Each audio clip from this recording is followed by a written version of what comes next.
Seja muito bem-vindo, Flávio Paiva, o nosso convidado de hoje em Literatura, Cultura e Arte, uma disciplina ofertada pelo Instituto de Cultura e Arte da Universidade Federal do Ceará. E o Flávio Paiva foi ex-aluno da Universidade Federal do Ceará, formou-se em 1985 em Comunicação Social, Jornalismo, e desde então vem exercendo a sua profissão como jornalista, escritor, poeta, compositor e ativista social. Então, Flávio, é uma alegria poder contar com você mais uma vez, que já esteve conosco no formato presencial e agora, devido à circunstância da pandemia, nos brinda com a sua presença no formato virtual. Seja muito bem-vindo. Boa tarde, é uma satisfação estar com vocês, satisfação mesmo, eu gosto muito desse tipo de troca. O professor Cavalcante, em outros momentos, como ele já falou, eu estive aí no campus conversando com estudantes, acho isso muito engrandecedor. É sempre uma satisfação também ouvir o que vocês têm a dizer a respeito do que eu faço, porque essa troca ela produz referenciais, né, parâmetros muito importantes para a gente. Então, professor Cavalcante, você quer que eu fale alguma coisa inicialmente, aí eles perguntam, eu começo com as perguntas? Vamos deixar que eles nos conduzam, os estudantes e as estudantes, e eu convido, então, para esse início de conversa, o Felipe, que vai fazer a sua primeira pergunta. Boa tarde, Flávio. Eu vim dando uma lida no que eu acho que era seu blog, que você vinha registrando bastante os seus escritos. E eu sinto que a coisa que mais me marcou na sua obra é a sua capacidade de fazer parte do ambiente em que você escreve. Eu senti bastante desse pertencimento como autor. E minha pergunta é basicamente sobre isso. Eu queria saber como é que o ambiente, como é que suas origens influenciam você na sua escrita. Essa seria a primeira pergunta. E a partir disso eu ia perguntar também que eu dei uma lida sobre o prêmio Flávio Cavalcante tem lá na sua cidade. Eu queria saber qual é o legado que você imagina que isso pode deixar. Obrigado, Felipe. Estudante do curso de Direito da UFC, Felipe Guedes. Maravilha de perguntas, viu, Felipe? Gostei das duas. A primeira, sobre essa questão do ambiente, eu digo para vocês o seguinte, eu carrego comigo uma matriz cultural onde a cultura ela faz parte da vida. Lá no lugar onde eu nasci, e principalmente na época em que eu nasci, as pessoas não tinham muito essa distinção de apartar a arte e a cultura do cotidiano. Por exemplo, durante o dia, uma pessoa trabalhava como vaqueiro e à noite tocava viola. O outro era agricultor e fazia poesia, né? Um comerciante. Então, a arte, a cultura, ela fazia parte do cotidiano, não para você ser artista. Quer dizer, o outro podia ter um reisado, né? Então, cada construção dessa, cada manifestação, ela acontecia organicamente. Não era um produtor, não era um edital, não tinha essa segregação da vida e da arte, né? Tudo fazia parte. Então, eu tenho uma satisfação enorme de trazer isso comigo.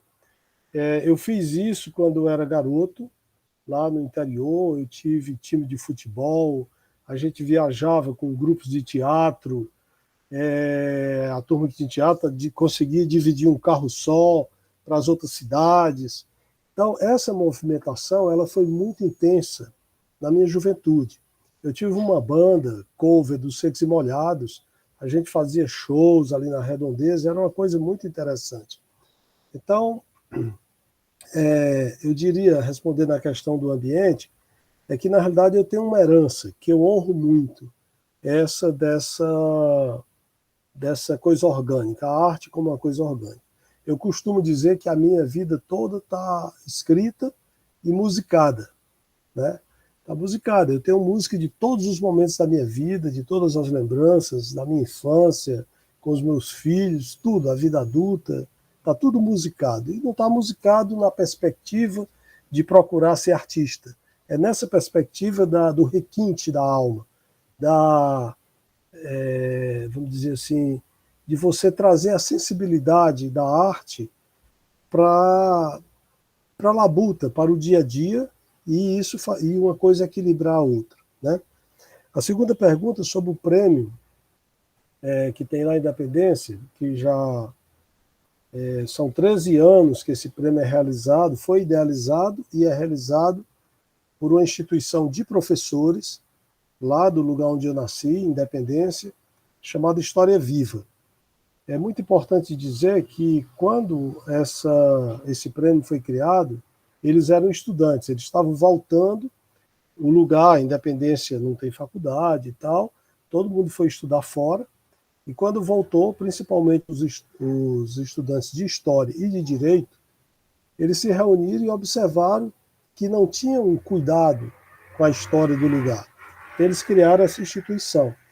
E como era uma geração que eu não conhecia, nem eles me conheciam, porque eu tinha saído de lá já há mais tempo, há muito tempo, eles me localizaram pela internet, né? Foram no Google, procuraram escritores de Independência, não sei o que, e me acharam. E eu fui e aceitei eles usarem o meu nome na criação desse prêmio, mas mais do que aceitar, eu me juntei a eles. Me juntei da maneira, vamos dizer assim, de uma crença de que aquele espaço social, que é a Independência, precisava de uma movimentação. E ao longo dos anos, eu percebi uma coisa que é a resposta que eu vou dar para você. E que eu criei, inclusive, uma frase sobre isso, que a gente usa no cartaz do prêmio, que diz assim, educar é dar ao outro a possibilidade, a oportunidade de poder se sentir capaz. Então, nós não estamos esperando com esse prêmio que surjam escritores, jornalistas, o que quer que seja.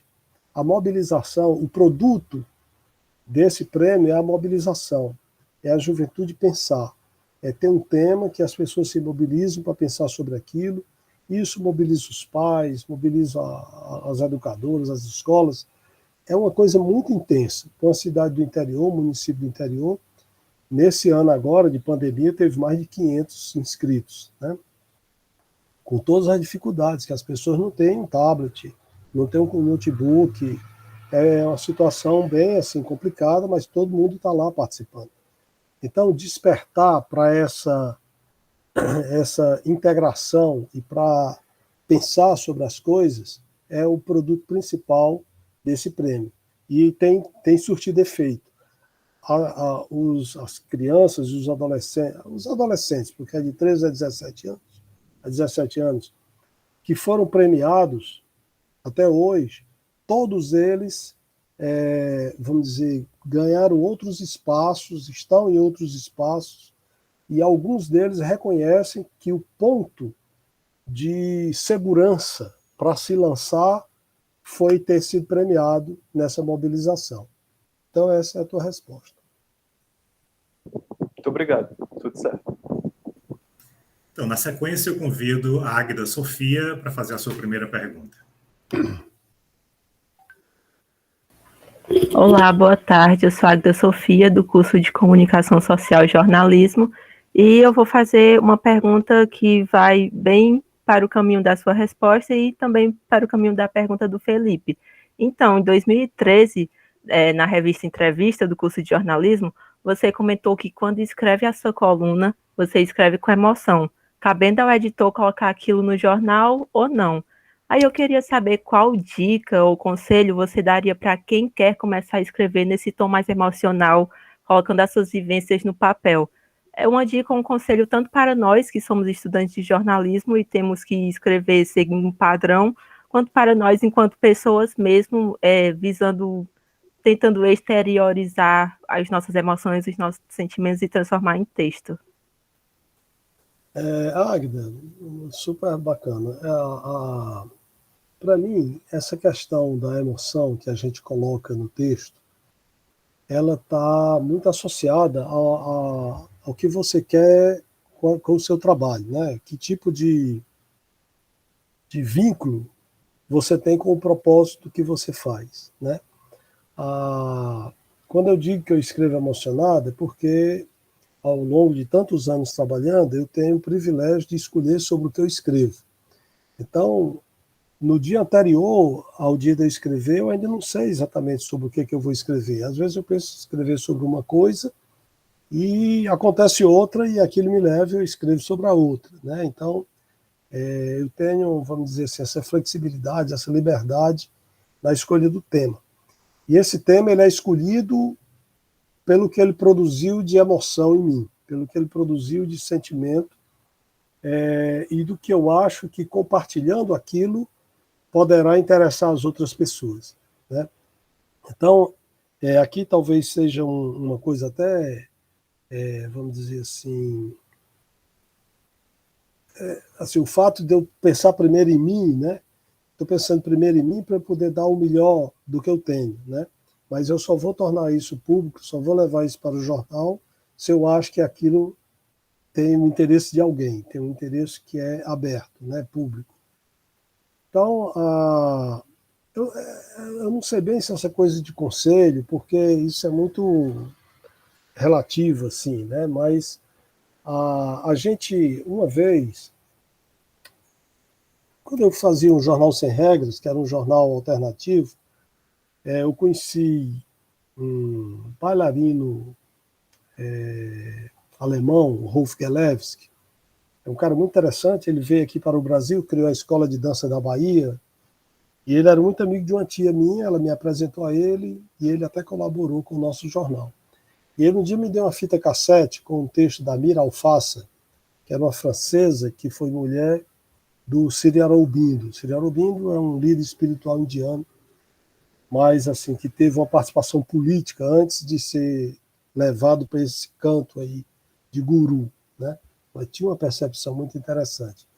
E a Mira Alfassa, ela escreveu um texto chamado O Amor ao Esforço, a Alegria do Progresso. São palavras que não estão atualizadas, mas que o significado, para mim, quando eu escutei isso e conversei com ele sobre isso, é assim, a gente precisa aprender a se dedicar ao que a gente gosta. Claro que nem sempre na vida, na luta pela sobrevivência, a gente está com essa condição. Mas em qualquer lugar, em qualquer condição que a gente esteja, tem sempre aquela coisa que é o que me dá mais prazer fazer. E às vezes os outros dizem assim, mas isso não vai te dar dinheiro, isso não vai te dar isso ou aquilo, né? Mas te dá satisfação. E quando a gente tem satisfação de fazer o que faz, haverá de ter um retorno. E a tendência é que esse retorno ele seja muito mais próximo do que nos satisfaz do que, às vezes, se eu abandonar essa coisa que eu tenho a satisfação de fazer para ir fazer uma outra que pode comprar essa satisfação. Então, isso é uma diferença enorme que a gente tem quando a gente se posiciona na vida. Uma coisa que eu aprendi a fazer foi me posicionar.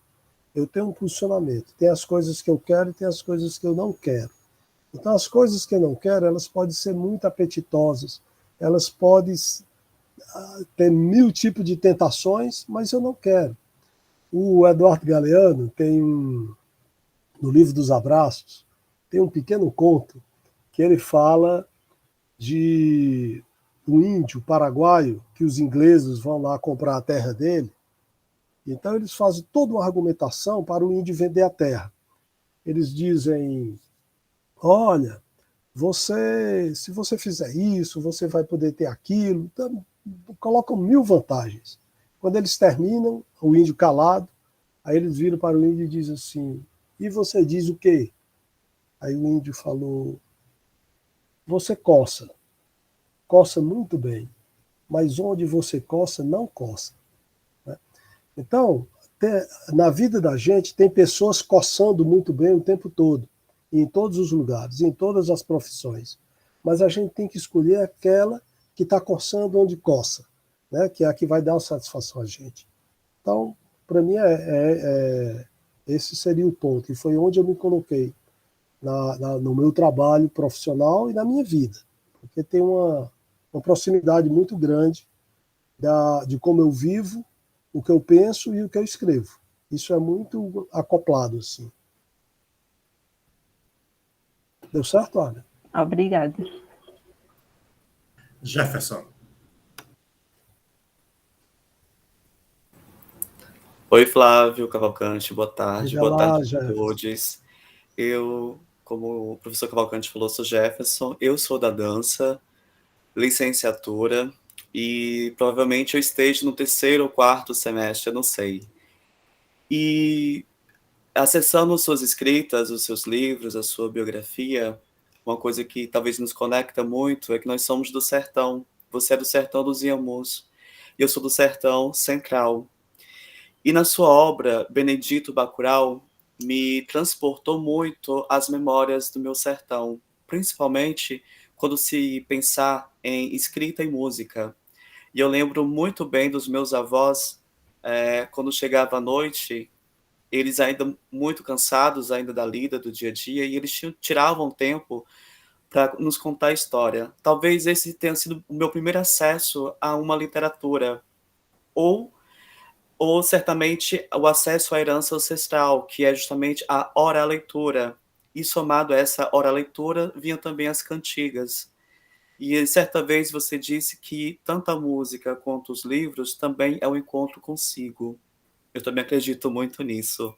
E também nos cria esse espaço tão criador e potente, que é também imagiar também novos possíveis, né? E essa é a evocação dos sentidos que você acabou de nos falar também. E daí eu queria saber, assim, qual é a fonte para suas escritas, assim, ou qual é a fonte dos seus livros? É pela provocação existencial ou é pela vontade, o desejo de pôr tudo em memória? São muitas coisas, Jefferson. Uma coisa assim que eu tenho comigo muito forte é que toda vez que eu vejo alguma coisa bonita, que atrai por algum motivo, que tem alguma... que eu entendo que aquilo ali pode contribuir para criar um caminho, eu tenho vontade de compartilhar. Então, isso é um mix do sentimento e da curiosidade que vai fazendo com que você vá tendo essa vontade. Por exemplo, quando você falou no sertão, lá no Independência, quando eu era criança, uma das coisas que mais chamava a minha atenção eram as pessoas indo embora, nos caminhões, pau de arara, aquelas coisas, né, ou de ônibus mesmo, mas iam embora. Então, aquilo foi criando um buraco enorme dentro de mim. Quer dizer, para onde elas iam, o que elas iam fazer. Então, um dos primeiros livros que eu escrevi, quando eu tive condições de fazer um livro, foi acompanhar, aliás, eu fiz primeiro uma reportagem, depois transformei em livro, foi acompanhar uma família de pessoas, uma família de 9 pessoas, que saiu do interior de Boa Viagem, que é um município vizinho ao de Independência, e já é sertão central, e até o Jardim Caiema, em Diadema, em São Paulo, acompanhando tudo que eles fizeram. Peguei o ônibus até Picos, depois Picos até São Paulo, depois o ônibus até a estação de Jabaquara, depois o metrô até não sei aonde, depois um outro ônibus até Diadema e depois a pé até o Jardim Caiema, onde eles foram recebidos para morar no lugarzinho do tamanho de um quarto, 9 pessoas com mais 3 que já moravam lá. Então, essa curiosidade, ela estava dentro de mim. Eu trouxe desde a infância. Então, nós temos muitas observações, muitas coisas que nos inquietam ao longo da vida, que elas podem ser transformadas em algum momento em música, em poesia, em literatura, em dança, o que quer que seja. O Benedito Bacurau, por exemplo. O Benedito Bacurau é uma fusão de muitas coisas. Uma que a minha mãe gostava de cantar, Benedito Bacurau tá no oco do pau. comigo, quando estava me botando, brincando comigo, que eu era garoto, criancinha, bebê. Mas, quando eu já estava brincando na rua, não mais brincando só no colo da minha mãe, eu encontrei o Benedito Bacurau no circo. Porque os palhaços, antes, os circos do interior, a propaganda era feita com o palhaço andando na rua e as crianças atrás. A gente ganhava um carimbo com a marquinha cinza, ali você não podia tomar banho e molhar, você entrava de graça no circo, se você chamava gritar o palhaço. E o palhaço gritava isso. E o Benedito Bacurau, e a gente gritava, tá no oco do pau, quer dizer, ia fazendo isso. Então, eu já tenho 2 momentos aqui, o do colo da minha mãe, que era como uma canção de mãe, de ninar, a do palhaço, e quando eu conheci a corujinha. Quer dizer, o Bacurau, para quem não sabe, é aquela corujinha quando a gente vem no crepúsculo, nos momentos crepusculares, você vem na estrada e ela passa na frente do carro que acende os olhinhos. Então, ela não é uma coruja em pé como as outras, é uma corujinha deitada, né? Então, ela tem uma movimentação que você pensa que ela vai para um lado, ela vai para o outro. E ela se camufla. Quando ela se senta lá na terra, você não sabe mais cadê ela fica camuflada. Então, esse pássaro, ele me inquietou muito, porque por esse zigue-zaguear dele, né? E também por uma coisa que me lembrava dessa infância. Quando eu escrevi o Benedito Bacurau e fiz a música, onde eu pego esse trechinho que é do domínio público, o Benedito Bacurau está no oco do pau, e desenvolvi, né? Benedito Bacurau está no oco do pau, fez aí. Benedito quer caçar, tem inseto pra danar, Benedito tá cantando, Bacurau quer namorar, Bacurau, folha seca pelo chão. Então, tudo isso estava na minha vida, estava no meu cotidiano, né? E que eu trouxe aqui para a música. Então, eu estou pegando esse exemplo que você colocou do Bacurau para mostrar que, em muitos momentos da nossa vida, essas coisas estão presentes, né? É um processo de sincronicidade, na realidade. É um processo em que você vai simultaneamente cruzando com elementos que vão te formando. Aí, se você está atento, você percebe. Se você não está atento, faz parte da tua vida e tudo bem. Mas eu sempre fui muito atento a isso. Então, por isso que eu pude transformar o Bacurau no livro, pude transformar em música, porque tudo isso veio comigo. Eu vinha trazendo. E um belo dia foi transformado em literatura e em música. Gratidão pela resposta. Eu queria só ratificar o quanto a gente do sertão, isso é muito inerente, porque a gente não separa arte e vida. Eu só vi conhecer essa separação quando eu acessei a academia e o circuito da arte, quando categorizava tudo isso. Só que para a gente não se separa, se mistura, está imbricado. Gratidão pela resposta. Obrigado, Jefferson, pela pergunta. João.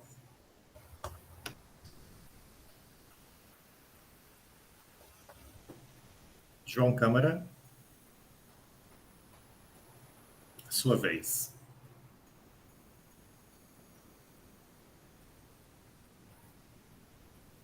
Então, passamos para a Catiele, depois a gente chama o João novamente. Catiele, por favor. Oi, gente, boa tarde. Oi, Flávio, prazer. Oi, Cátia.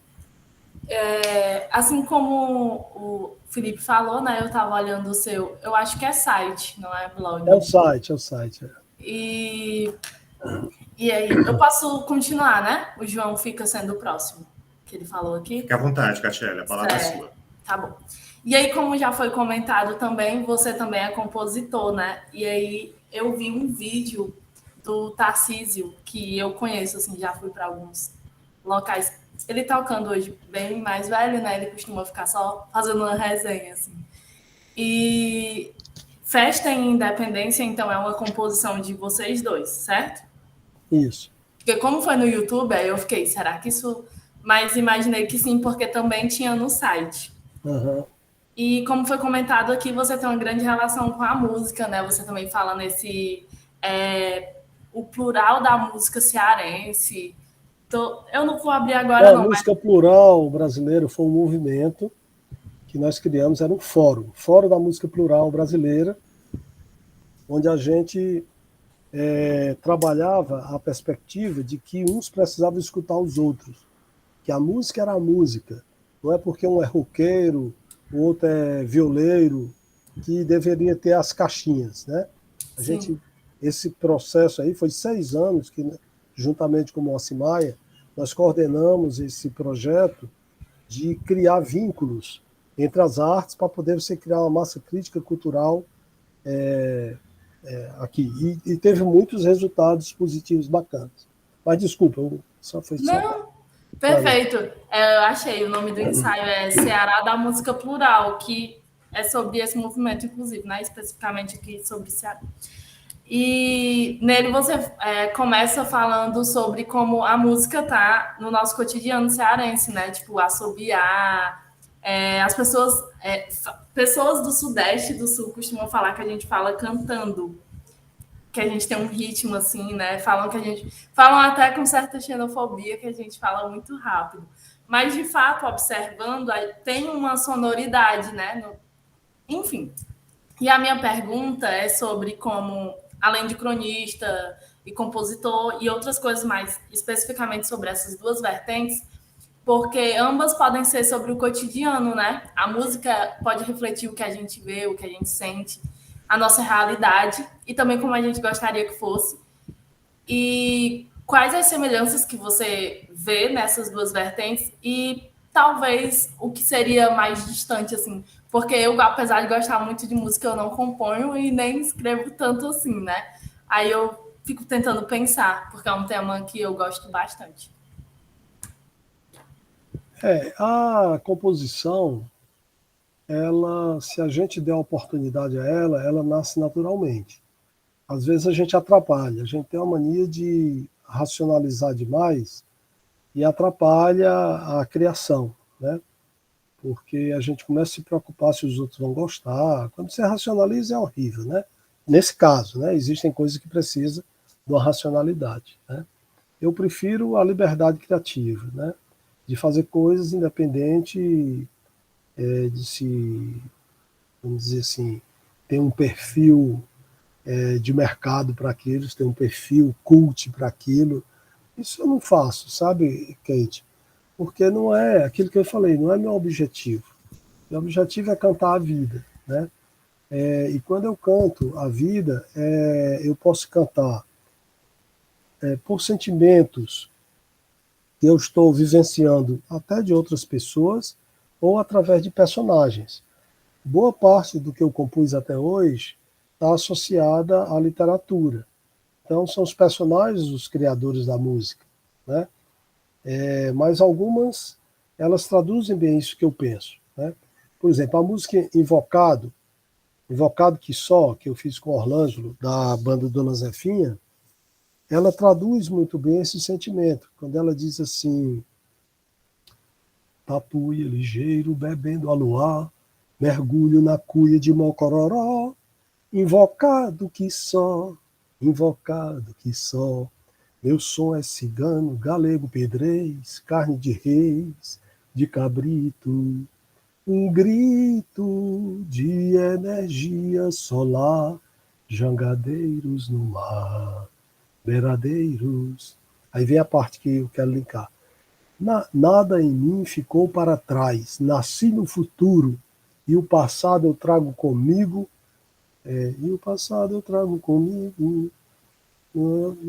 Ixi, agora esqueci a letra. Por onde eu for, me acompanhe. Fica bem. Então, por exemplo, essa música Invocado que só, para mim, ela traduz muito bem esse sentimento, porque ela é um cântico de liberdade da nossa diversidade, né? De como a gente é construído, né? Então, se eu entendi a sua pergunta, você está querendo saber que tratamento eu dou a isso, né? Por exemplo, com o Sardinha, que eu não tenho só a festa Independência com o Sardinha. ele já me ajudou em muitas coisas. Tem o binóculo e o microscópio, também é uma música muito legal, que é a história do que consegue enxergar muito longe, do que só consegue ver perto, como é que eles conversam, né? Então a gente temos a Ciranda da Paz, que é uma música linda que nós fizemos. Então essas parcerias também elas nascem por conta de um tipo de vínculo. O Sardinha é um irmão meu, esses irmãos que a gente encontra pelo mundo, né? É uma pessoa que, quando eu ligo para ele, vamos fazer aqui uma coisa, ele já sabe o que eu quero, quando ele fala alguma coisa, eu já entendo para onde é que ele está pensando. Então, essas coisas a gente vai descobrindo nas relações, né? E eu nunca tive aquela coisa, Kate, de assim, eu tenho que fazer dentro de uma determinada categoria de música, ou com os artistas da minha geração, ou com isso ou aquilo. Eu nunca pensei nisso. Uma vez eu fiz um disco com uma cantora do Maranhão, a Ana Torres, que é uma cantora maravilhosa, mora em Paris há 20 anos, vive de música muito bem. Eu fiz um disco com ela era do interior do Maranhão, de Lago da Pedra. E aí disseram, puxa vida, o Flávio faz um disco desse, podendo convidar uma cantora aqui do Ceará, aí faz com a cantora lá do Maranhão. Tu tá entendendo? Aí eu respondi assim, gente, já pensou se eu tivesse que... você teve uma atração por uma pessoa e disse, não, ela é paulista, não pode. Você teve uma atração, não, essa aqui é europeia, não pode. Essa é africana, não dá certo. Isso não pode ser assim. A música é uma paixão, é uma coisa que tem que ter uma sintonia, né? Para você produzir uma coisa junto, não é assim. Agora mesmo, na pandemia, por exemplo, eu produzi fiz a música Asfixia com a Laura Finocchiaro. Eu estava fazendo o conto, Asfixia, quando o personagem começou a entrar em alucinação, ouvindo vozes, ouvindo coisas, né, dentro do apartamento, e começou a surgir a música. Por que eu pensei na Laura? Porque a Laura tem um histórico ligado à música eletrônica independente, de 40 anos, ela está fazendo 40 anos de trabalho agora no próximo ano, tem uma vivência enorme, foi a rainha do Madame Satã lá em São Paulo, lira paulistana, ela é gaúcha. Então eu liguei para a Laura. Laura, eu estou fazendo uma coisa aqui, acho que dá legal para a gente fazer. E ela foi na veia. Por que foi na veia? Novamente, professor Cavalcante, a sincronicidade. Nós estávamos em campos que nos vinculava, mesmo imperceptivelmente, tá certo? Mas na hora que eu estava produzindo aquela letra de Asfixia, a imagem da Laura veio. Por que a imagem da Laura veio para ser minha parceira? Porque ela tem uma história, e eu tenho uma amizade com ela também de muitos anos, que era o complementar daquilo ali. Ela tinha a condição de fazer, como fez, uma música belíssima, era uma guitarrista fabulosa também. E isso foi produzido. Então a gente tem só que dar essa liberdade de estar aberto a esse sentimento de entender o outro. É uma empatia artística, vamos dizer assim. Né? Deu certo, Kate? Deu sim, obrigada. Dando continuidade, eu convido o Tiago. Eu estou aqui, Cavalcante. Ok, depois do Tiago eu te convido, João. Tá bom. Ok, olá Flávio, eu Olá, sou Thiago Melo, sou do curso de dança da UFC e vamos lá para a minha pergunta. Em um artigo intitulado no seu site chamado Meu Pet Foi uma Bambi, você relata sobre sua amizade que teve com um animal silvestre, no caso um veado, de pouca idade, que foi resgatado pelo seu pai à beira da estrada e você a chamou de Vidinha.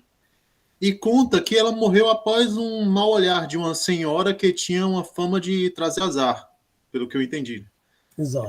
Então a pergunta é: se seus pais quisessem comer a Vidinha antes de sua morte, você se oporia e a defenderia ou aceitaria que eles tivessem essa liberdade? E, após a convivência com esse animal, você considera aceitável se alimentar de animais como a Vidinha ou enxergaria isso como repulsivo? Duas coisas. para responder a tua pergunta. Eu vou começar pela última. Você sabe, eu não como carne de carneiro, nem de ovelha, porque eu fui criado com eles e uma das tarefas minhas antes de ir para a aula de manhã era levar as ovelhas para soltar no campo. Meu pai não tinha terra para criar, a gente criava nas margens das estradas, onde tinha terreno que não era cercado. Eu acordava às 5h30 da manhã, andava 5 quilômetros tangendo essas ovelhas, e no final do dia eu ia buscar para que elas viessem dormir em casa. Acompanhei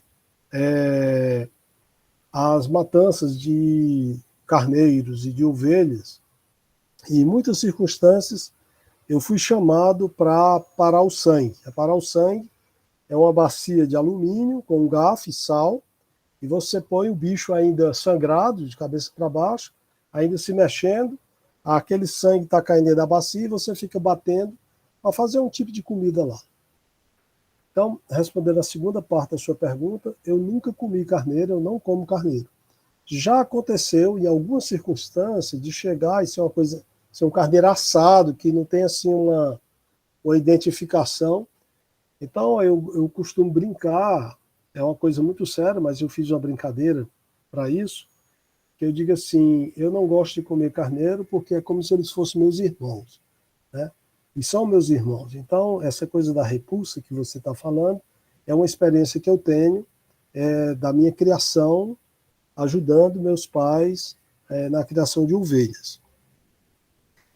Sobre a coisa do Bambi, tem um filme chamado Milagre de Berlim, Milagre de Berna, filme muito interessante, que é quando a Alemanha estava no auge da crise pós-guerra, como foi que o país conseguiu encontrar um ponto de linguagem comum para se soerguer a partir da Copa do Mundo de futebol que a Alemanha ganhou, se eu não me engano, em 1934.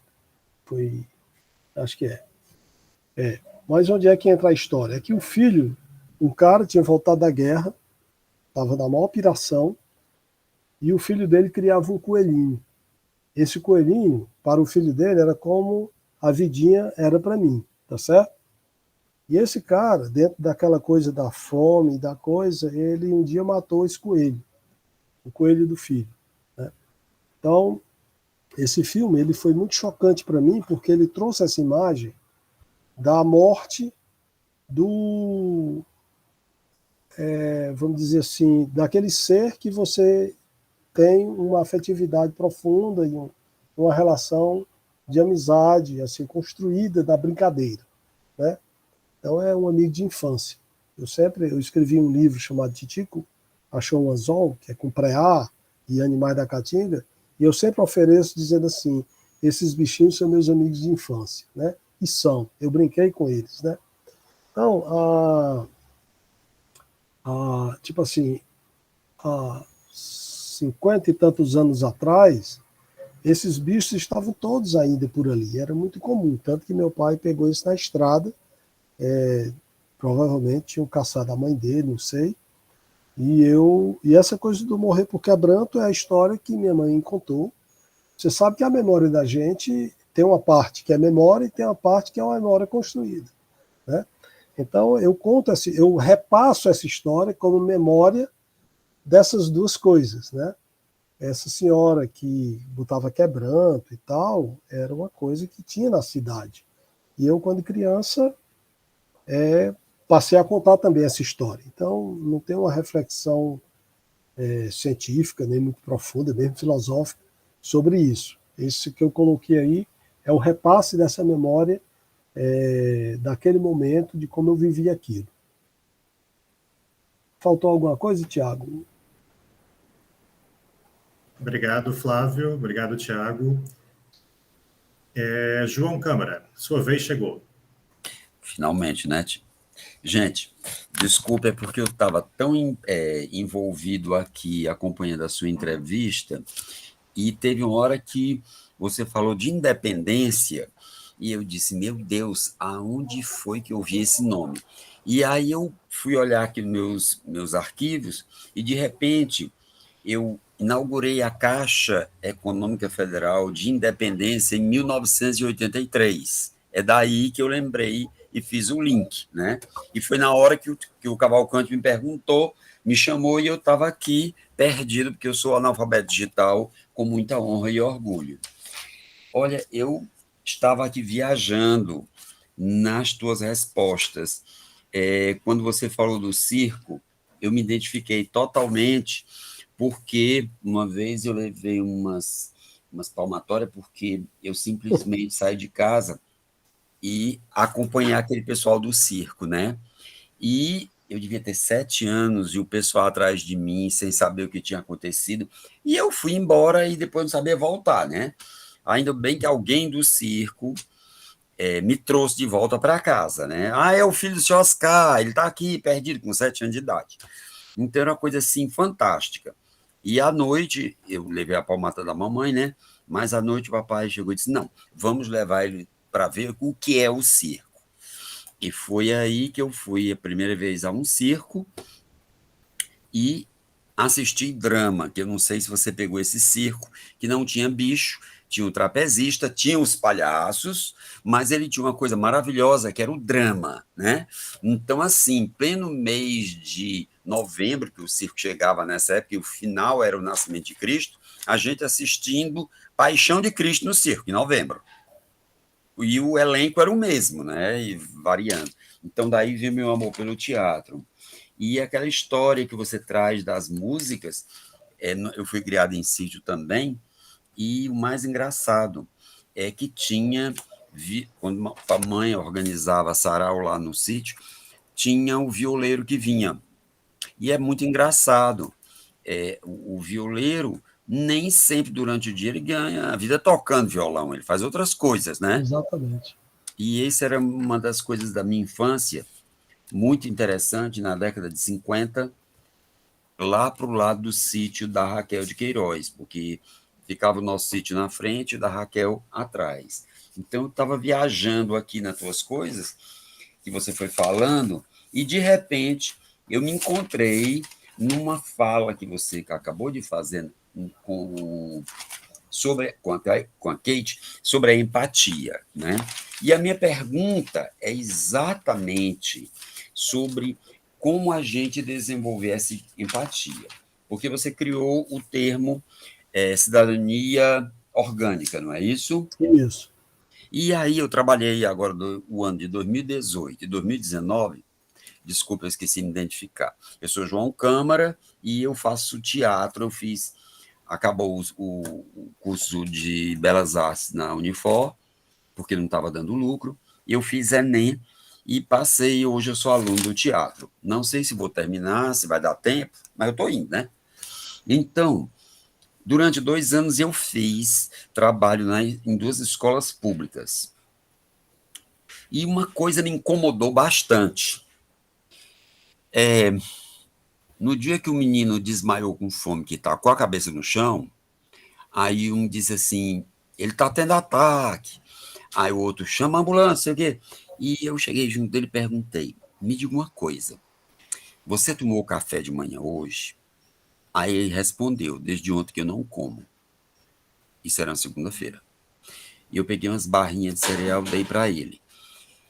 E eu senti, depois e por outros fatos, que a relação entre as crianças esqueceu a empatia, a solidariedade.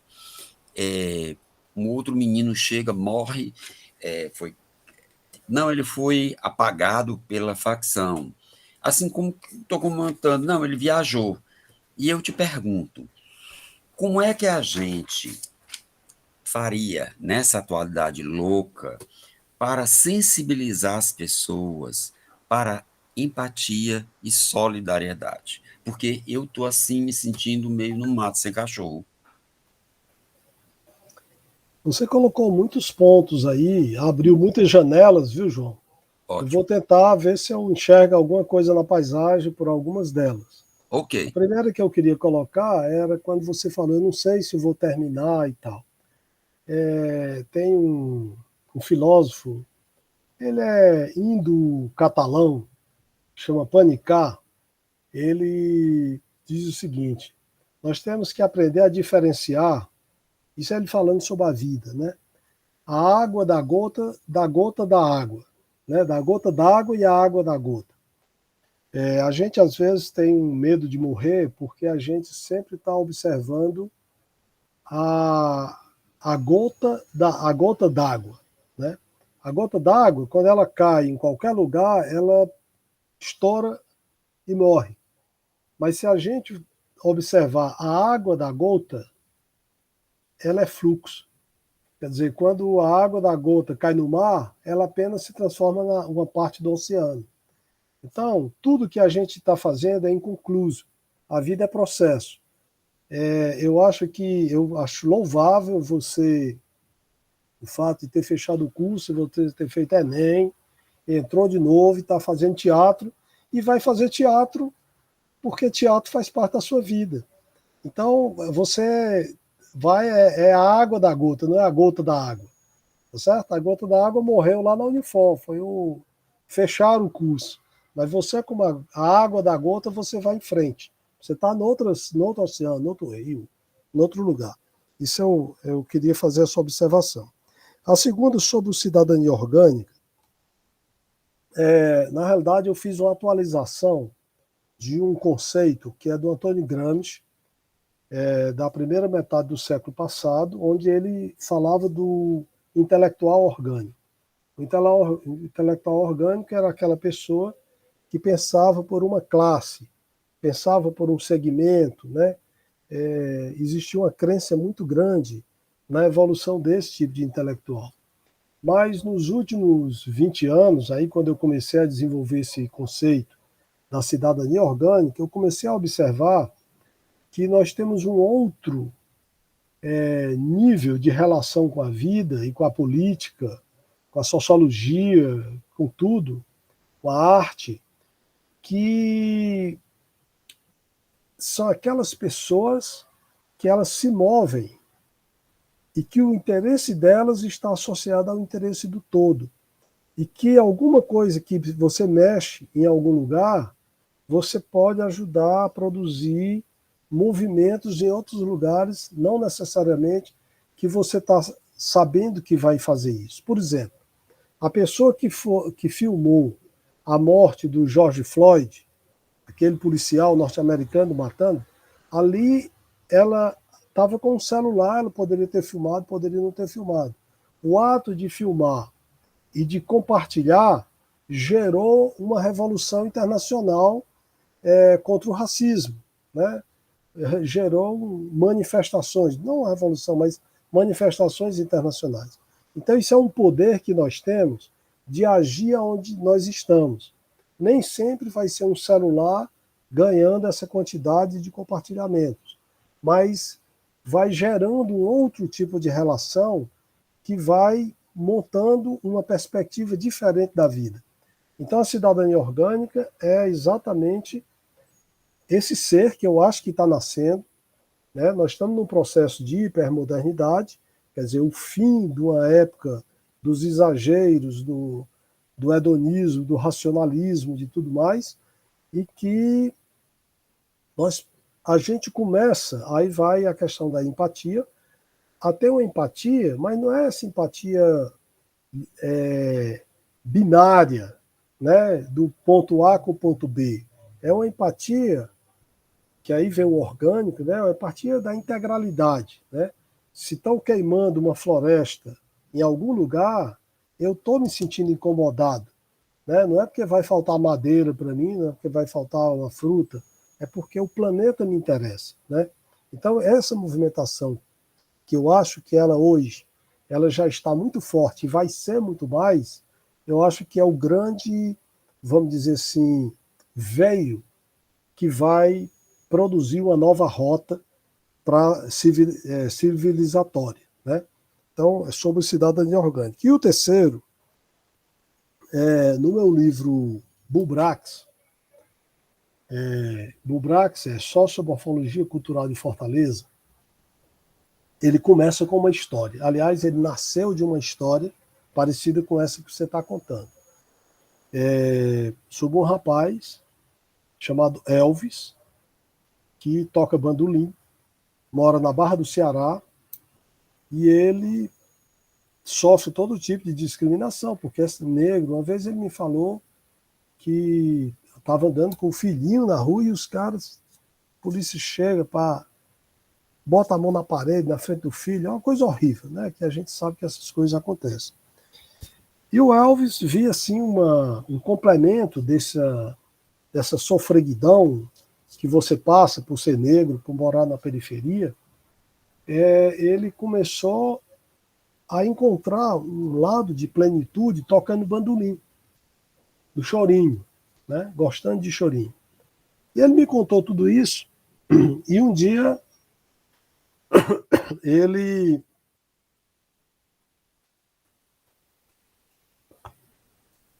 teve um show aqui daquele projeto Petrobras Cultural no Centro Dragão do Mar, e era um conjunto da Era de Ouro, do choro.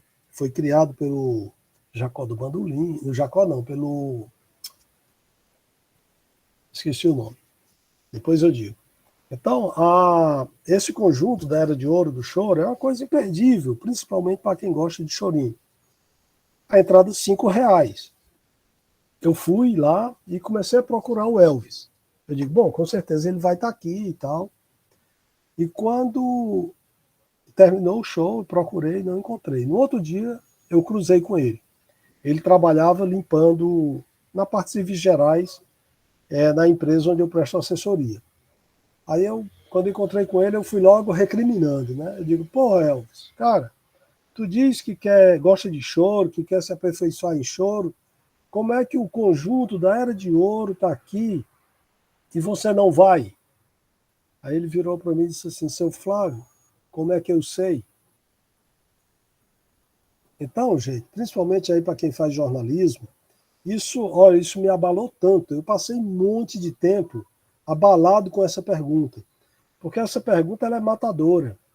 A gente tem acesso à informação, a gente tem acesso à leitura, a gente tem acesso a muita coisa e, às vezes, tem a sensação de que as outras pessoas também estão tendo. Então, uma das nossas, vamos dizer assim, qualquer área que a gente esteja, quer seja dançando, quer seja fazendo jornalismo, quer seja cantando, o que for, é muito importante a gente estar atento se quem está escutando é apenas aqueles que a gente já conhece e que já tem as afinidades eletivas, ou se nós estamos criando condição para ouvir e para falar numa troca com outras pessoas. No livro, eu acho que é no Confesso que Vivi, o Pablo Neruda diz uma coisa muito interessante. Ele diz assim, eu gosto de escrever para o desconhecido, aquela pessoa que não vai me ler porque me conhece, porque é minha amiga, porque tem uma referência. Porque quando você escreve e alguém que não te conhece gosta, é porque ela se encontrou com ela naquele texto, né? E não está duvidando, e você não vai duvidar de que se, vamos dizer assim, essa empatia, ela é por fatores outros que podem ser a indicação dos mais vendidos, a referência da coluna que saiu não sei aonde. Quer dizer, não é isso, é a obra que fala. E nós produzimos obras todo dia. Eu costumo dizer que o cotidiano é o personagem das minhas crônicas, o personagem principal da minha crônica. Por quê? Porque o cotidiano está vivo. E quando a gente presta atenção nesse ser vivo, que é o cotidiano, a gente começa a ter vontade de conversar com ele, de trocar ideias com ele. Então, João, o que você está colocando, eu sei que ele produz uma ansiedade, porque a gente se sente, às vezes, impotente diante da massificação, diante de tudo que tem mais voz do que a gente tem, mas nós temos alguma. E alguma que a gente tem serve para alguém. Hoje, coincidentemente, eu recebi... Isso aqui foi uma carta que eu recebi do Maranhão. Ontem. Chegou ontem à tarde. Uma pessoa me mandando coisas que eu fiz quando eu era adolescente. O manifesto da oficina de poetas, era a oficina da cooperativa de escritores e poetas que nós criamos em 1979. E me mandou várias coisas. O jornal que eu fiz Independência, em mimeógrafo. Tá vendo que ele é azulado? Isso era mimeógrafo, né? Então, tudo isso aqui, e mandou um monte de coisa. Folhetos que eu fazia em Xerox, em arte Xerox.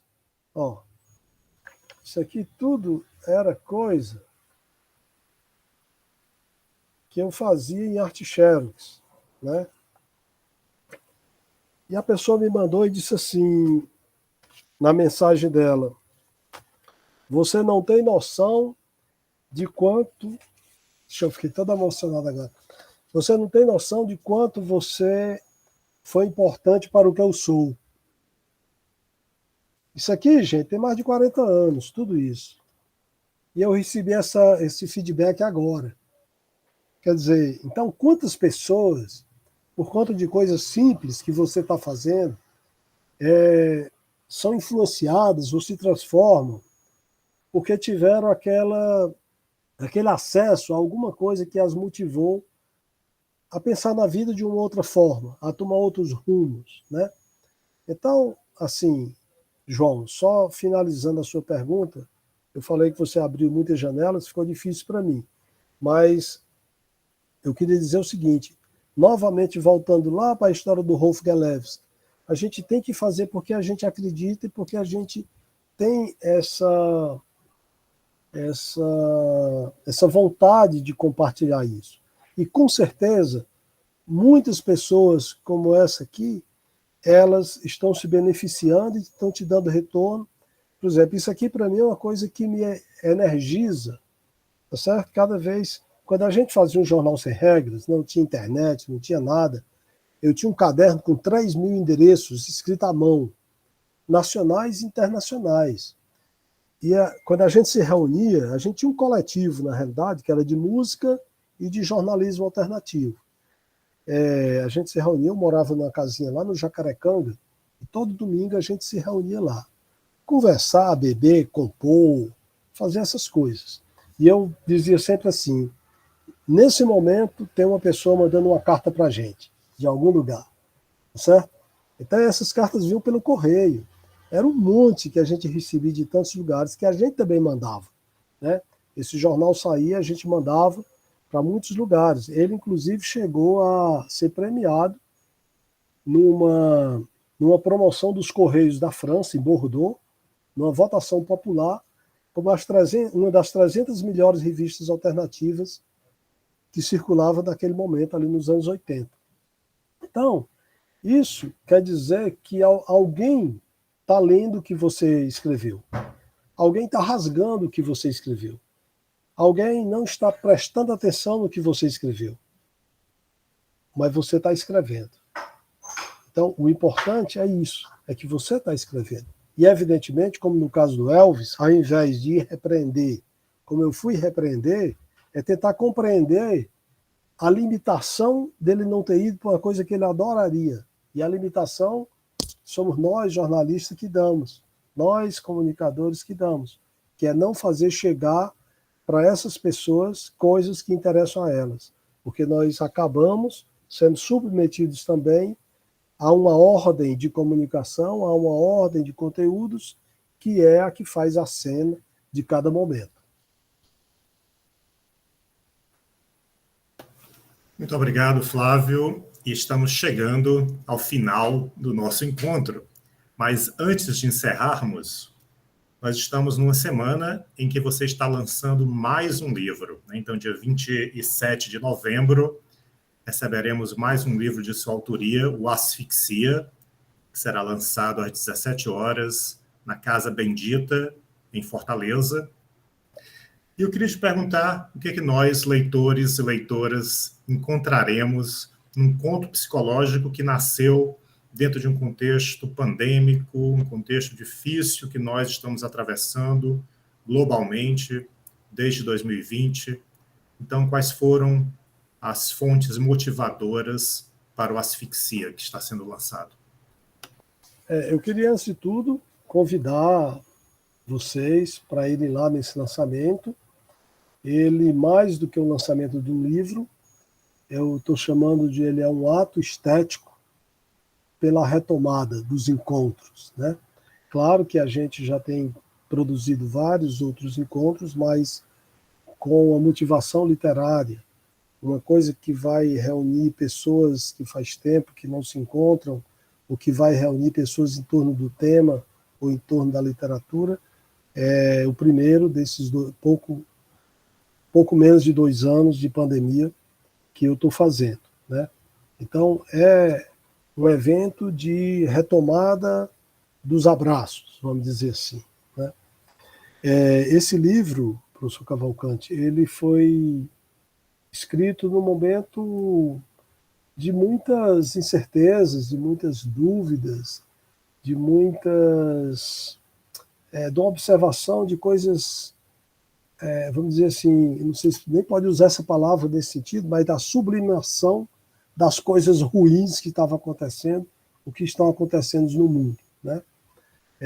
A gente vem com o planeta em processo ampliado de destruição, a gente vem num processo desgastante nas relações sociais, aí de repente chega um vírus que não é, de certa forma, tão diferente dessas outras coisas, vamos dizer assim, que vem corroendo o equilíbrio da vida, né, do seu sentido mais amplo, e nos desafia a uns até que, por questão de sobrevivência, enfrentar o dia a dia do vírus. Outros a se confinarem e outros a não conseguirem enterrar seus mortos, né? Então, a morte em escala, porque nós temos aí uma coisa muito conflituosa, que é o seguinte: a ideia de progresso, ela foi criada como uma ideia de produção em escala, que é uma coisa errada, que é uma coisa que comprometeu a sustentabilidade do planeta, né? Mas, ao mesmo tempo, a gente não esperava que a escala, no caso do vírus, a escala de mortos pudesse ser a antítese, né? Ou o contraponto, o antinome da própria ideia de progresso. Então, nós enfrentamos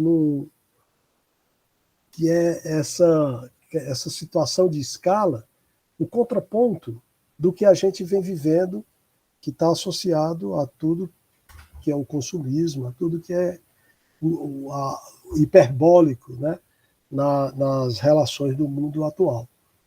Então, esse contraponto em escala das mortes, eu traduzi assim, para poder dar a liberdade dos personagens caminharem sozinhos na história, como essa coisa do adeus, o tempo contabilizado por adeus, né? Quer dizer, você começou todo dia, você ligava o seu meio de comunicação para ver se tinham morrido 10 mil, 20 mil, quantas mil pessoas tinham morrido. Então você começou a criar um calendário da morte, né? Esse calendário da morte ele foi produzindo uma falta de perspectiva, né? Que, por um lado, gerou os espertos, que foram os que foram desviar de vacinas, desviar dinheiro de aplicadores de injeção, dessas coisas todas, porque a sociedade é assim, né? Tudo que acontece, mesmo diante da tragédia, essa questão, vamos dizer, dos espertos, dos falsos espertos, porque na realidade são falsos espertos, porque eles também estão se destruindo, ao mesmo tempo em que tem uma forte expressão de solidariedade que vem se pronunciando também, nós vimos isso em muitos setores, no setor de saúde foi uma coisa espetacular, né? Nós vemos também uma incompreensão e uma maldade do próprio governo federal, criando as condições negativas para que as coisas degringolassem cada vez mais. Então, tudo isso foi gerando isso que eu traduzi na palavra asfixia, né? Então, como os idosos foram os primeiros alvos dessa asfixia, porque na chegada da pandemia, todo mundo dizia, a eliminação dos idosos, né? Os jovens não pegam, os jovens não sei o quê, mas quem é idoso vai se ferrar, é o alvo, né? Então, eu tomei a decisão de procurar, no que eu tinha conseguido observar, no que eu tinha conseguido sentir, dar a oportunidade a 2 idosos para eles construírem uma história. Então, nesse processo de criação literária, pelo menos comigo é assim, o meu esforço é até a criação do conceito dos personagens. Depois eles é que vão fazer a história. E eu procurei não interferir. Quer dizer, todas as decisões que eles tomaram, eu não critiquei e eu não tentei podar, né? Eu deixei que eles, vamos dizer, se relacionassem ou descobrissem, porque, na realidade, inicialmente eles nem se conhecem, né? Então, eu diria para vocês que a sua pergunta, o que é que nós vamos encontrar aqui? Eu acho que vocês vão encontrar um recorte de um momento, que é um momento, vamos dizer assim, que merece uma reflexão profunda, mas lá não tem discurso, não tem essa reflexão, lá são os elementos para você reflexionar, não tem o discurso, né? E eu acho que esse livro, ele é uma das peças, uma das tantas, que começam a nascer pela experiência da pandemia e que muitas virão. Eu acho que nós estamos no olho do furacão, né? Então, talvez daqui a alguns anos, nós vamos ter um conjunto de produção literária, cinematográfica, musical, que a gente vai ter uma noção mais real e mais ampla e mais completa do que significou ou está significando esse momento que a humanidade está passando. Então, essa é uma contribuição também nesse aspecto. É uma contribuição, é um registro, no sentido de que é um olhar, né? Um olhar que está escrito, que pode ser somado a outros no processo, quando as coisas forem, vamos dizer assim, se desenvolvendo, abrindo novas rotas. Então, em síntese, é isso, e eu não vou contar a história para não perder a graça. Fica o convite para no dia 27 de novembro de 2021, para quem está nos assistindo pelo vídeo, né, de frequentar na Casa Bendita, às 17 horas, o lançamento de Asfixia. E, Flávio, eu queria terminar com... É difícil dizer que é o meu livro preferido, mas eu vou arriscar dizer que do que você escreveu, é o livro que eu gosto mais pela ideia do livro, que foi o Código Aberto. O Código Aberto, a ideia que o Flávio Paiva teve foi convidar algumas dezenas de amigos a escreverem perguntas endereçadas a ele, e ele respondeu essas perguntas em uma autobiografia colaborativa, que é o subtítulo do livro Código Aberto, publicado pela editora Cortez. Eu queria terminar, Flávio, com uma pergunta que não é minha, mas que é do Antônio Nóbrega, nosso brincante, dramaturgo, mestre das culturas populares do Brasil. E o Antônio Nóbrega lhe perguntou, eu gostaria de uma resposta bem sucinta sua, à seguinte pergunta: como, Flávio, compatibilizar o que gostaríamos que fôssemos com o que estamos sendo? Essa pergunta do Nóbrega, ela é uma chave em si, né? Mas ela está um pouco associada ao que eu falei aqui no início, do posicionamento. A gente precisa aprender a se posicionar. O Nóbrega é uma dessas pessoas. O Nóbrega é um artista que ele tem um posicionamento, ele está em um campo que ele pode transcender, mas que ele não, vamos dizer assim, não se volta para as tentações que estão fora desse ponto de alcance do que move ele, né? Então, para ser sucinto, eu diria que é isso, que a gente precisa cada vez mais uma parte. Eu vou dizer aqui uma coisa, como eu me organizei também. Se você pegar meu notebook, meu computador aqui, as pastas estão divididas assim: vida familiar, vida comunitária e vida profissional. Eu dividi a minha vida, eu criei um diagrama para facilitar a compreensão, em 3 campos, que eles têm interseções, mas que eles têm identidade própria e potência própria, né? Então, tudo isso que nós falamos hoje aqui está dentro do meu campo chamado vida comunitária, não é vida profissional. Apesar de todos os meus livros e todos os trabalhos serem feitos profissionalmente, eles estão no meu campo de vida comunitária.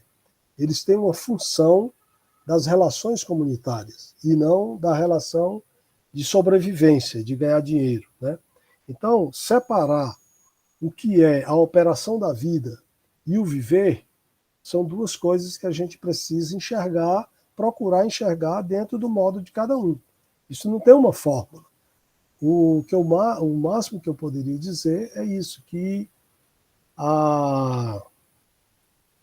vamos dizer assim, a gente precisa ter essa cautela de nem se transformar num operador da vida e nem apenas num bon vivant, sem ter, vamos dizer, a observação mínima de alguns mecanismos. Eles precisam ser mexidos, porque a gente vive em sociedade e a sociedade tem regras, algumas delas que precisam ser quebradas, mas essas normas, elas, vamos dizer, orientam o nosso trânsito, né? É o sinal vermelho, né? Que eu tenho que parar, porque senão bate.